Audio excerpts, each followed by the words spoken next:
வணக்கம், இது உங்கள் தினக்கதிர். பொள்ளாச்சி கூட்டு பாலியல் வன்கொடுமை வழக்கின் தீர்ப்புக்கு திமுக, அதிமுக, விசிக உள்ளிட்ட எந்த அரசியல் கட்சியும் உரிமை கோருவது நியாயமற்றது என்று விடுதலை சிறுத்தைகள் கட்சித் தலைவர் தொல் திருமாவளவன் புதன்கிழமை தெரிவித்தார்.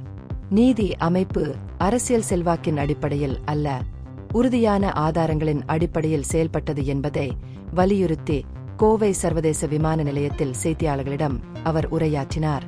பொள்ளாச்சி பாலியல் வன்கொடுமை வழக்கில் கோவையில் உள்ள சிறப்பு மகிழா நீதிமன்றம் ஒரு முக்கிய தீர்ப்பை வழங்கிய ஒரு நாள் கழித்து அவரது கருத்துக்கள் வந்தன. 2016 மற்றும் 2018க்கு இடையில் குற்றவியல் சதி, பாலியல் துன்புறுத்தல், பல பெண்கள் மற்றும் சிறுமிகளை கூட்டு பலாத்காரம் செய்தல் உள்ளிட்ட பல்வேறு குற்றங்களுக்காக 9 ஆண்களை நீதிமன்றம் குற்றவாளிகளாக கண்டறிந்து மரண தண்டனை விதித்தது. வழக்கில் உள்ள ஆதாரங்கள் மறுக்க முடியாதவை என்பதை திருமாவளவன் அடிக்கோடிட்டு காட்டினார். குற்றம் சாட்டப்பட்டவர்கள் தாக்குதல்களின் வீடியோக்களை பதிவு செய்து சமூக ஊடகங்களில் பகிர்ந்து கொண்டனர். இது பின்னர் விசாரணையில் முக்கியமானதாக மாறியது. இந்த வீடியோக்கள் அவர்களின் மொபைல் போன்களில் இருந்து பெறப்பட்ட பிற தரவுகளுடன் குற்றவாளிகள் தண்டனையிலிருந்து தப்பிக்க முடியாது.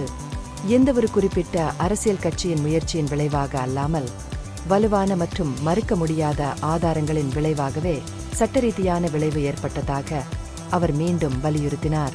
குறிப்பாக பெண்களுக்கு எதிரான குற்றங்கள் தொடர்பான முக்கியமான வழக்குகளில் நீதித்துறை தீர்ப்புகளை அரசியலாக்குவதற்கு எதிராக திருமாவளவன் எச்சரித்தார். அண்ணா பல்கலைக்கழகத்தில் சமீபத்தில் ஒரு பெண் மாணவி பாலியல் வன்கொடுமைக்கு ஆளானதை சிபிஐ விசாரிக்க வேண்டும் என்ற சமூக ஊடகங்களில் அதிகரித்து வரும் கோரிக்கைகளுக்கு விசிக தலைவர் பதிலளித்தார்.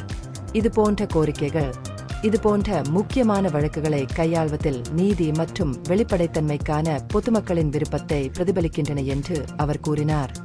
எந்தவொரு வழக்கையும் தனிமைப்படுத்தாமல் அனைத்து பாதிக்கப்பட்டவர்களுக்கும் நீதி வழங்கப்பட வேண்டும் என்று வலியுறுத்தி திருமாவளவன் முடித்தார்.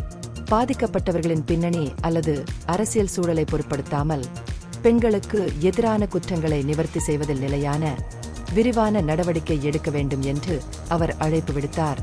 இந்த பகுப்பாய்வு நுண்ணறிவுள்ளதாக கண்டால் முக்கியமான அரசியல் முன்னேற்றங்கள் குறித்த கூடுதல் புதுப்பிப்புகளுக்கு லைக் செய்யவும், ஷேர் செய்யவும், சப்ஸ்கிரைப் செய்யவும். இது உங்கள் தினக்கதிர். நன்றி.